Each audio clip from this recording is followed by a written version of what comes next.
Now, in pursuit of your dreams, in pursuit of your goals, there's one thing that you've got to resolve. In fact, I just call this a resolution that you have to make. You could call it an affirmation, but it becomes a resolution that becomes a belief that gets inside of you, and that is simply this, that there is a way to get from where you are right now in your life to where you want to go. There is a way to get there. A lot of people think, well, it's impossible. Where I want to go, people just don't understand. Well, you have to resolve within yourself that there is a way for you to get from where you're at presently in your life to where you want to go. It's going to be a step-by-step process, but there is a way for you to get there. And there is a path that you're going to have to discover. In fact, the discovery of the path is part of the journey. It's part of the excitement of the success of the journey is to know that there is a path there. I've got to go find the path.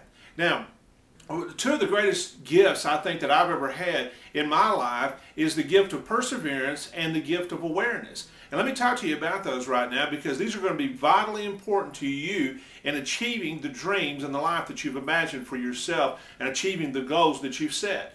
First of all, what I want to tell you to do is get going. Once you've made the resolution, there is a way to get from where you're at to where you want to go in your life. The second thing is to get started. Now, I like what Mike Littman says. I like a lot of things that Mike Littman says, but this in particular, Mike Littman says you don't have to get it right, you just have to get it going.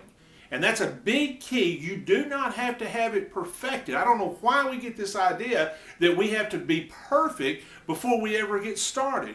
You do not have to be perfect before you ever get started. No one that has ever attended medical school was an excellent doctor when they first got started. They had to learn the process. And that's the way life is. You've got to learn the process. We think we've got to get it right the very first time.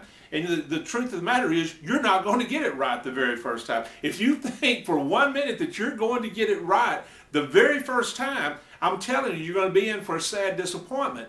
The genius behind a man like Thomas Edison, he did not discover the light bulb on his first experiment, his first attempt at it. He tried it over and over and over and over again. It took him almost 10,000 attempts to make a light bulb that would burn.